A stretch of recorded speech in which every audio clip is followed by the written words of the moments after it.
Salut les amis, aujourd'hui je vous fais une vidéo vlog, une fois n'est pas coutume, hein. Je vous montre voilà, une journée de travail en République dominicaine. Aujourd'hui nous sommes le samedi 10 juillet 2021, il est 7 h du matin et je vais partager avec vous la première journée de travail en République dominicaine depuis que je suis arrivé dans ce pays. Donc je suis arrivé en décembre 2020 dans ce pays et aujourd'hui c'est vraiment mon premier jour de travail. Voilà, donc je vais filmer tout ce que je fais aujourd'hui. Donc voilà, là je suis sur la terrasse de mon appart chez moi. Je viens de me lever. Voilà, bon, en République dominicaine, vous voyez, toutes les terrasses sont munies de barreaux pour la sécurité. Là je suis au 6e étage. Donc je suis à Santiago de los Caballeros, la seconde ville du pays. Et puis on va aller aujourd'hui à Sosúa, dans la région de Puerto Plata. Et je vais vous montrer donc le premier appartement qu'on a acheté, Carole et moi. Un T2 de 45 mètres carrés. Et on va l'aménager. Voilà. Allez, venez avec moi. C'est parti!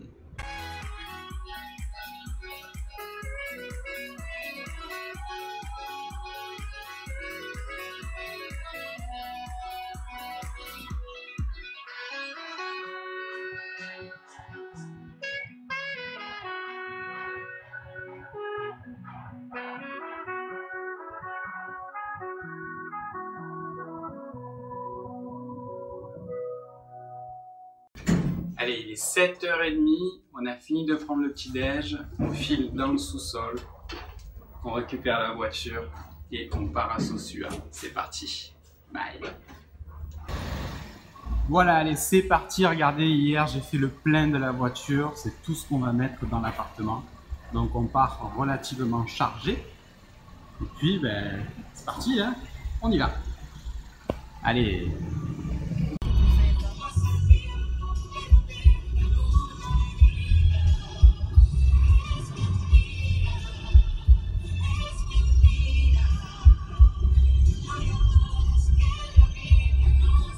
Vidéo sur le trajet entre Santiago et Sosúa. On passe par une très jolie route avec beaucoup de courbes. Voilà, on est entre deux belles collines là en fait. Voilà, on est sur la route de la Cumbre. Voilà, entre Santiago et Sosúa, on en a pour environ, allez, entre 1 heure et 1h15 de trajet. Voilà, je vous laisse un petit peu découvrir les paysages. Beaucoup de végétation. Et une très jolie route qui vient d'être refaite, en fait, très large. Et qui nous permet en fait de découvrir le paysage de la région du Cibao. Très jolie région au cœur, au centre de la République dominicaine.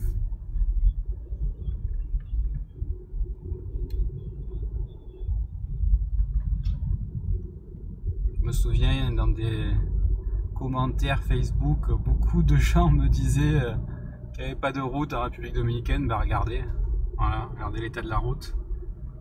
Il y a des gens qui pensent qu'on est dans la jungle ici. Ça me fait bien rire. Voilà. Bon, ça c'est le genre de choses qu'on voit en République dominicaine, sur les routes de République dominicaine. Voilà.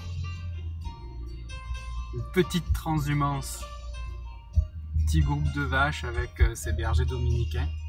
Forcément, hein, on est dans des villages, on traverse des villages. Et donc, on assiste à ce genre de choses. Et moi personnellement, je suis fan. Je suis fan. On va essayer de les doubler par la gauche.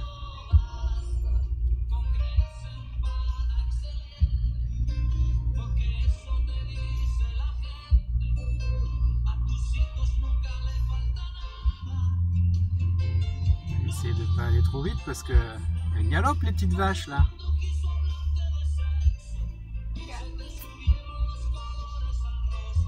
Il y en a une qui veut nous dire bonjour. Rosa, ¿cómo te va?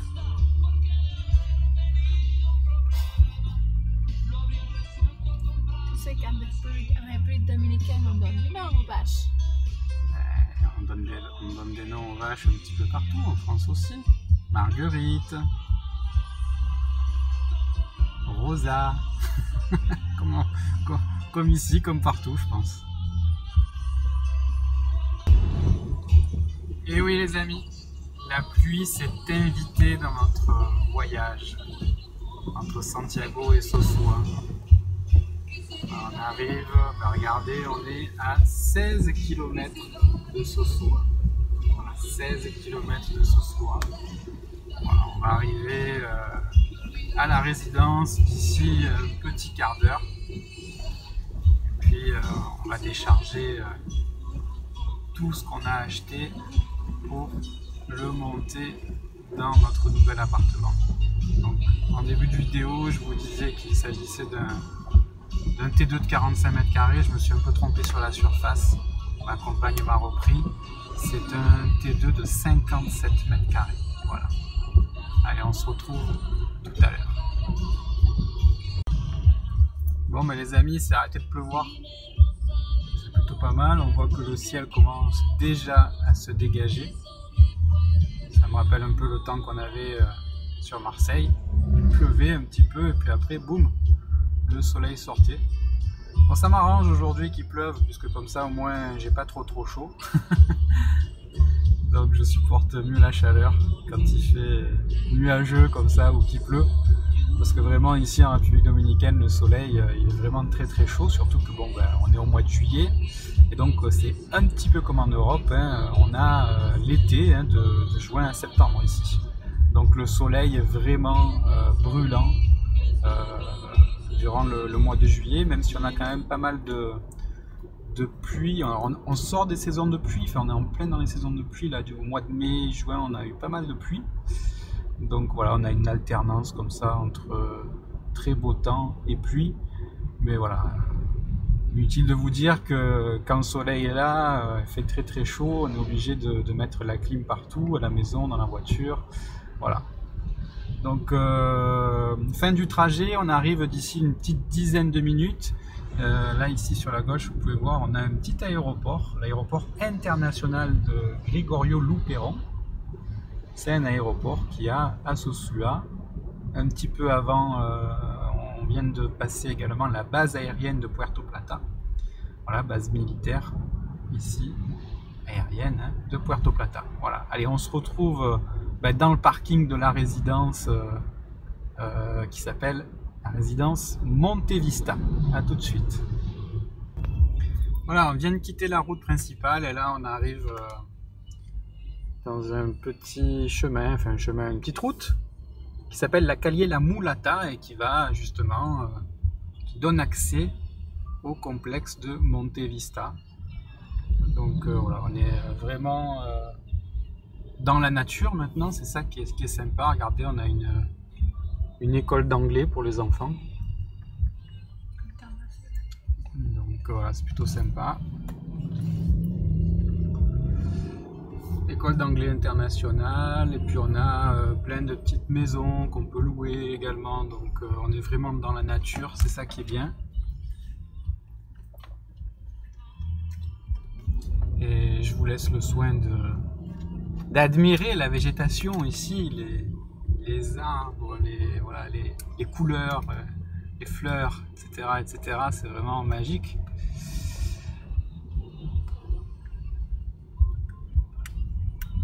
Voilà, donc petit village sympa avant d'arriver à Monte Vista. Donc on a pas mal de résidences. On a ici un petit restaurant. Je crois que le propriétaire est allemand. Il fait d'ailleurs gîte également. Airbnb. Et ici on a ce qu'on appelle un colmado. C'est-à-dire c'est une espèce de mini market quoi. Vous pouvez trouver tous tous les produits de première nécessité. D'ailleurs, regardez, tout le monde se gare là pour aller prendre son café, prendre son eau, sa boisson, bref, voilà. Tout ce qu'il faut pour bien démarrer la journée. Voilà, donc il s'est arrêté de pleuvoir, ou il pleut encore un petit peu, mais voilà, le ciel s'est dégagé, il fait vraiment, c'est vraiment éclairci en l'espace d'une demi-heure là.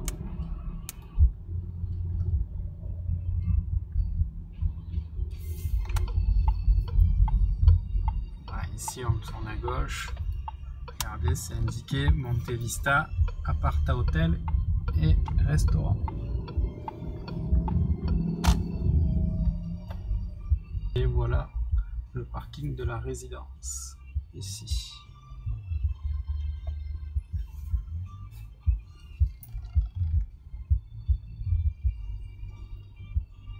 Voilà. Allez, on se retrouve tout de suite. Ben voilà, on va commencer à décharger toutes les affaires. Et en plus, il y a quelqu'un du personnel de Monte Vista qui va m'aider à décharger tout ça de la voiture jusqu'à l'appartement. Regardez, en plus on va même avoir un chariot. C'est génial. C'est génial.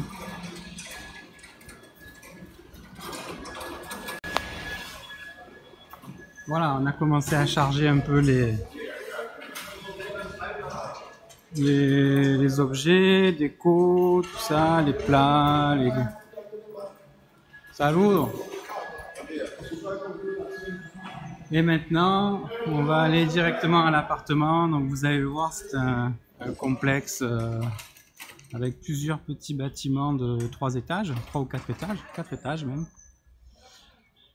Et avec piscine, bien évidemment. Donc là, en fait, ils sont en train de faire 3 studios là. 1, 2, 3. Ici, vous avez une salle de gym. Salut. D'ailleurs, là, on voit la gym à gauche, le bar à droite, le resto à droite, le mini-market. Donc là, on a la salle de gym et derrière le mini-market. Donc là, il pleut. Donc c'est cool parce que la température, elle est vraiment agréable, quoi. Quand il pleut comme ça, quand il fait nuageux, comme je vous disais tout à l'heure, c'est assez agréable. Donc vous avez une très belle piscine. Donc ici, la piscine pour les enfants, très peu profonde. Au milieu, une grosse piscine. Voilà.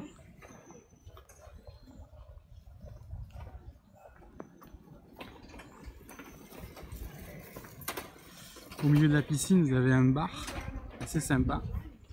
Petit terrain de volley. Et le resto est là. Puis nous, on va aller au 3e étage de ce bâtiment-là.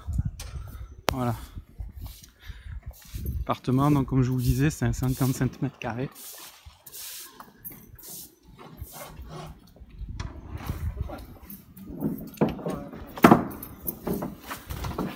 Saludo.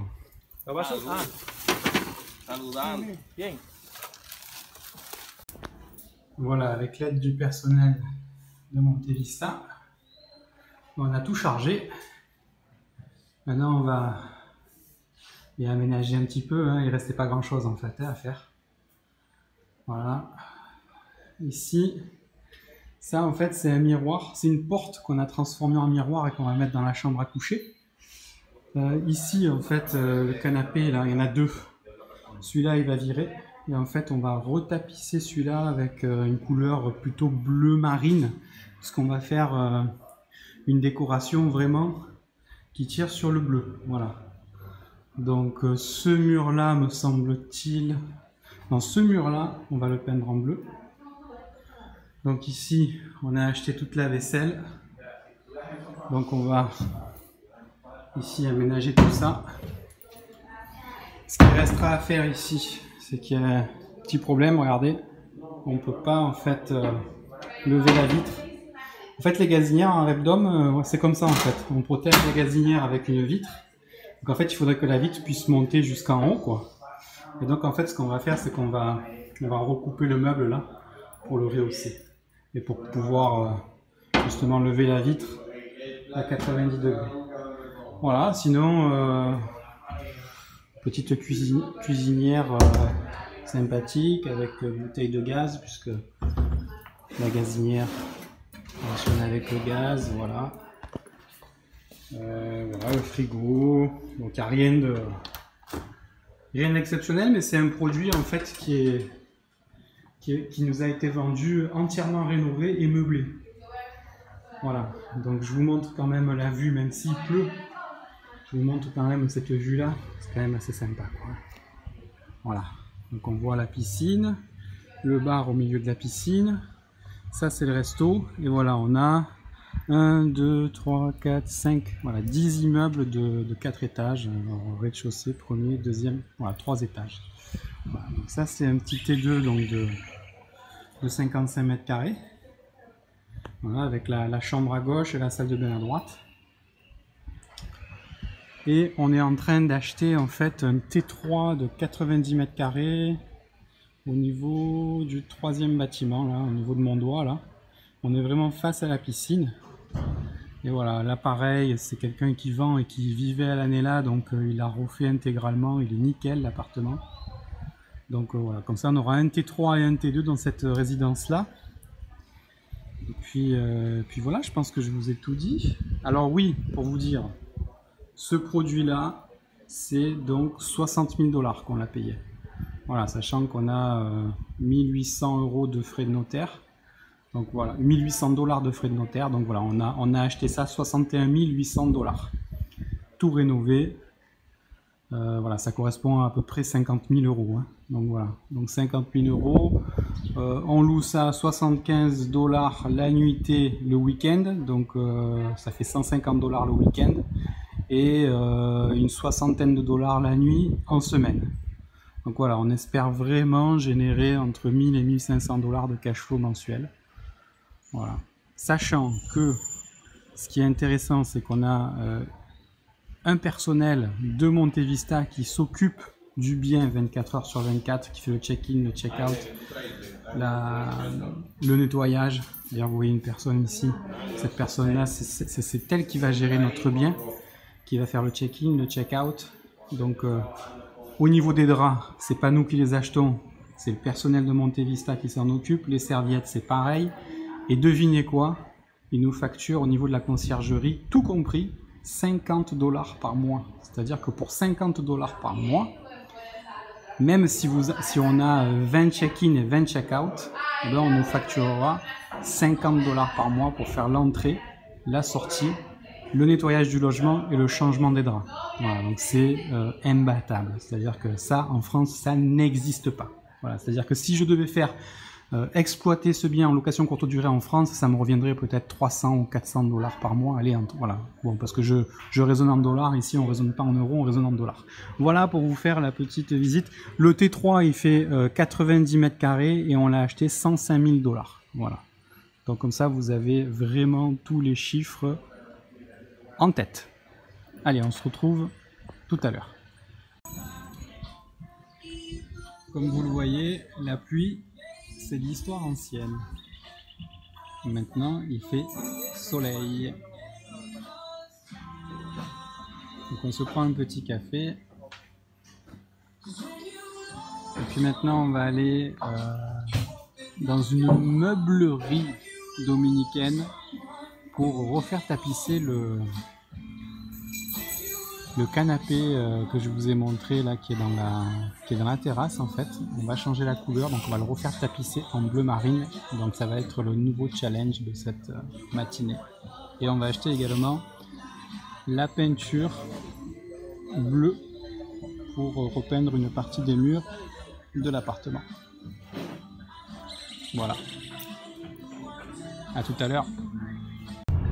Allez, on vient de requitter à nouveau le complexe de Montevista et là on se dirige vers un magasin de meubles pour retapisser le canapé. Le canapé dont je vous parlais, que je vous ai montré, qui était sur la terrasse et qu'on veut retapisser en bleu marine, hein, puisque ça va être une couleur qui va prédominer dans cet appartement. Donc on fait quelques kilomètres pour aller dans cette mueblería, comme on dit en espagnol. Bon, ben finalement, on a été dans un magasin de meubles pour retapisser le canapé qu'on a actuellement dans le logement, et puis ça nous a pas trop botté entre guillemets, donc finalement on va en acheter un avec la bonne couleur. Ce sera celui-là pour voilà, pour 26 000 pesos, c'est-à-dire 250 €. Voilà. Donc ça nous va très bien. Du coup, ben, les deux canapés qu'on a actuellement dans le logement, on va les revendre, et du coup on a notre canapé pour 250 €. Voilà. Et évidemment, en revendant les deux canapés, ben, on fait quitte, voire même on peut même gagner de l'argent. C'est ça qui est bien. Voilà pour la petite histoire de ben, la fin de cette matinée ici à Sosua. Voilà, du coup, on a découvert ici ben, un magasin de meubles, et en même temps, ça fait magasin un petit peu voilà, pour renouveler la vaisselle, un petit peu de déco. Voilà, il y a un petit peu de tout ici, c'est plutôt assez pratique. Il y a des luminaires, des tableaux, des chaises, des lits. Voilà. Donc c'est assez sympa, c'est juste à côté du complexe de Monte Vista, à même pas 1 kilomètre. Donc c'est assez pratique. Voilà. La prueba de un dedito. Toma un pollo blanco. Tú tienes que comer cosas light, pues yo hay una pechuguita ahí. Pero no tan largo, o sea, de que blanco. Voilà, les missions accomplies. Bon, vous voyez, c'est encore un petit peu le bordel là, mais en fait on a vraiment tout fini. Le canapé définitif, c'est celui-là. On va accrocher ce volant là de bateau, on va le mettre à ce mur là. Voilà. Ce canapé, il vire. Celui-là, il vire. Ce mur, on le peint en bleu. Le mur de la cuisine, là vous voyez la tache, on le peint également en bleu. Et évidemment, tout ça, on a briefé en fait la personne qui va faire tout ça. Ici, on va raccourcir la hauteur de ce meuble pour permettre ici à la vitre de monter correctement. Dans la salle de bain, ici, il reste un petit morceau de vitre ici à mettre. Voilà. Mettre ici le porte-serviette contre le mur. Voilà, puis ça sera ok pour la salle de bain. Puis la chambre, on va faire un petit trip au niveau de la déco. C'est-à-dire qu'on va peindre ici en bleu toute la partie de la largeur du lit. Ensuite, on va faire une rayure blanche et encore une rayure bleue. Vous verrez, ça sera pas mal. Et ça, c'est voilà, le fameux miroir qu'on va mettre contre le mur en forme de porte. Voilà, donc en fait, mission accomplie. On va changer également les rideaux, ici, ils sont pas terribles. Donc on a encore ici des rideaux à mettre. On va mettre des rideaux ici également, et les rideaux ici. Et pour finir, on va mettre un meuble ici, pour ranger le balai. Voilà, ici on va mettre un meuble avec des rangements. Et voilà, hein, regardez, on a fini. Mission accomplie pour aujourd'hui. Ça a été une grosse journée de boulot pour moi. Voilà, allez, on se retrouve sur le chemin du retour dans la voiture pour la fin de ce vlog. Et voilà les amis, fin de la journée, on rentre à Santiago. Voilà, on est parti une petite heure de l'appartement. Voilà, il est 18h30, on rentre à la maison. C'était une grosse journée de travail, mais voilà, donc la prochaine fois qu'on retournera à l'appartement, eh bien, il sera terminé et prêt à être exploité en location courte durée. On estime avec Carole pouvoir générer environ entre 1000 et 1200 $ par mois minimum de cash flow. Voilà, donc pour notre part, on a fait ce qu'il ne faut jamais faire quand on commence dans l'immobilier. On a acheté cet appartement en cash. Bien évidemment, si vous commencez à investir dans l'immobilier, utilisez l'effet de levier du crédit bancaire et commencez à vous constituer un patrimoine en générant du gros cash flow par la même occasion. Mais voilà, nous, on est venus ici avec du gros cash et on s'est dit, tiens, pour une fois, on va se faire un petit plaisir, on va acheter un actif cash de manière à ce que notre cash flow soit quasiment identique à notre chiffre d'affaires. Voilà. Ben, écoutez les enfants, passez une bonne journée et à très très bientôt. Ciao.